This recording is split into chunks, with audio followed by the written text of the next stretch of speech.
Chapter 34.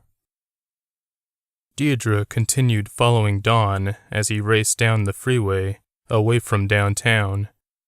He was clearly in a hurry, but was he racing to something, or away from it? Why had he been at the hotel in the first place? Perhaps he'd seen another prostitute. Deirdre tried not to make it too obvious she was following him. He was going over 90 miles an hour, and though not many other people were going as fast, she didn't want to lose sight of him. Two cars going that same speed were anything but subtle. She prayed she didn't get pulled over by the cops. She felt a little regret for taking off on Roderick, but she would explain and apologize later. She was thankful she'd brought her own car, otherwise she would have missed out on this golden opportunity. Donovan Scott was up to something tonight, and she was going to find out what. "Why did we come up here?" Aaron asked Jordan as they barricaded the door with his desk chair against the doorknob. "Because," he said as he closed his window, "I'm afraid of what will happen if he goes outside." "He's already been outside." "Just around the house. I don't want him going out and attacking the neighbors. He wants us, so he'll stay in the house as long as we do." "Why does he want to hurt us?" "I don't know." Jordan sat on the bed, nursing his shoulder. "We have to do something about your shoulder. That's why I left you in the first place. You're going to bleed to death." Jordan considered that for a moment, and then crossed over to his dresser. He pulled out a shirt and wrapped it around his shoulder wound to reinforce the shirt already there. He then put another shirt on to cover his naked, bloody torso. "The phone doesn't work, does it?" "I think one of them is off the hook, and he has my cell." Jordan looked at the alarm clock on the side of the bed. "It's almost 11. Mom and Dad should be home soon." "What if Connor attacks them when they get here? We won't be able to warn them." Jordan looked from her to the window and then to the bedroom door. He climbed onto his hands and knees and looked through the crack between door and floor. He saw Connor looking back at him. Jordan jumped to his feet and fell on the bed. The sudden movement made him dizzy and caused him to break out in more sweat. He waved Aaron over to him. "He's right outside," he whispered. "If I can keep him here, do you think you could go out the window and run for help?" She considered it for a moment and then said, "Yes." Jordan cocked his head a second later, looking toward the window. Something was coming, but he wasn't sure what. He could just feel it building. And then it came. Thunder. A storm. Don saw lightning race across the night sky as he drove down the highway.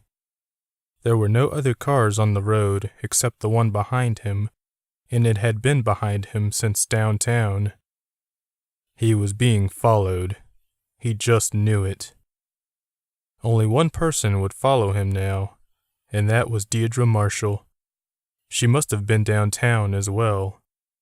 Don couldn't fathom the idea of her following him all night.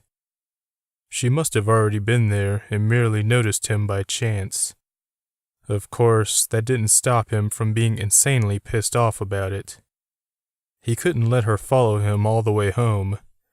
If Connor had changed, had killed Jordan, the last thing Don wanted to worry about was that reporter finding out.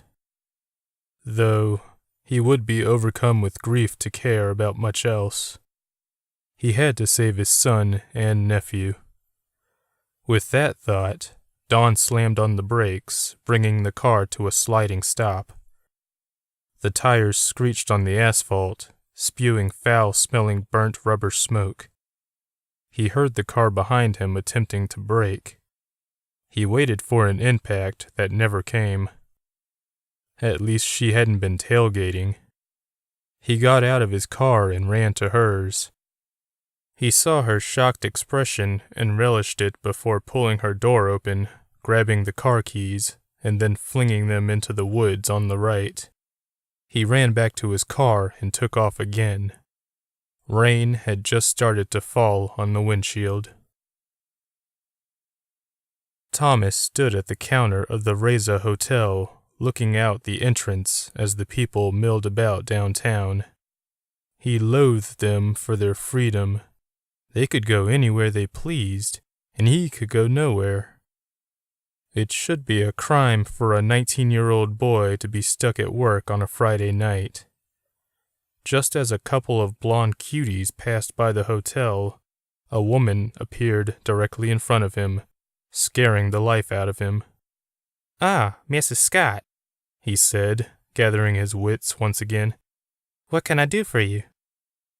Something wasn't right with her.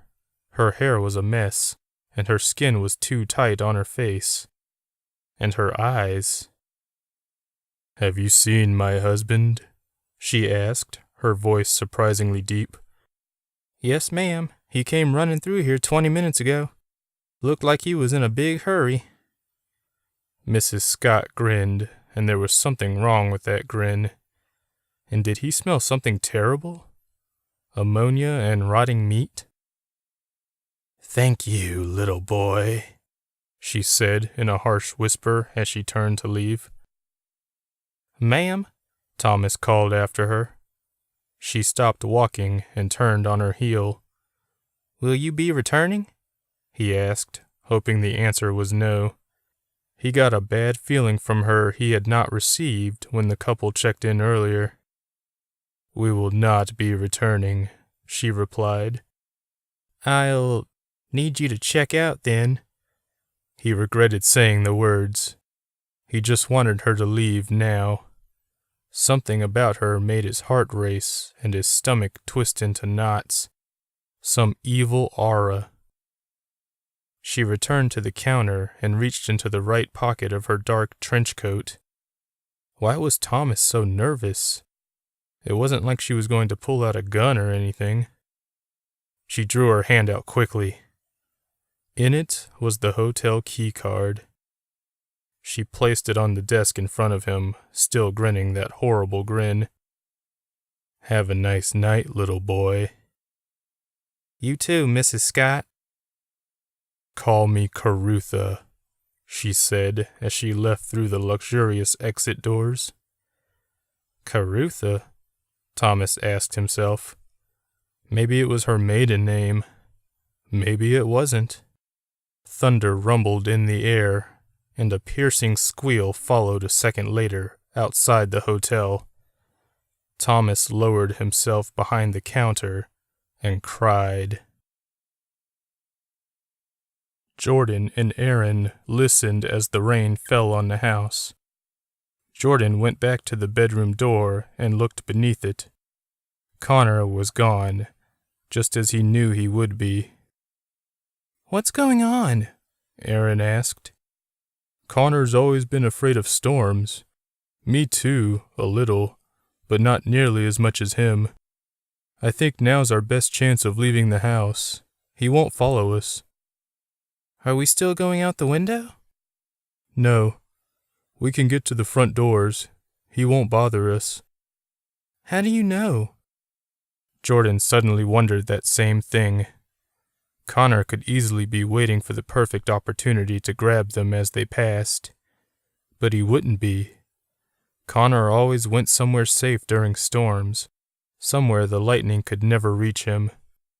Once, he had found Connor hiding in a hole he had dug in Jordan's closet, one Jordan had never told Dad about. "Oh, Jesus!" Jordan said as he turned. "What?" Aaron asked just as the closet door banged open. A snarling creature rushed out of it and toward them. Jordan had just enough time to grab the chair from the door and slam it against Connor. Jordan opened the door, grabbed Aaron's hand, and raced out of the room, slamming the door behind them. They ran down the long hall to the stairs. Jordan could hear the bedroom door opening again, the hands and feet, The claws on the hard, non-carpeted floor. By then, however, the two teens were already moving the dining table away from the front door. Jordan looked up and saw Connor hopping down the stairs on all fours. The table moved at an unbelievably slow pace, but it was enough to crack the door open. "Go!" He shoved Aaron through the crack. That was all he had enough time to do before he was yanked away. He saw Aaron lying on the porch just before the door slammed shut between them.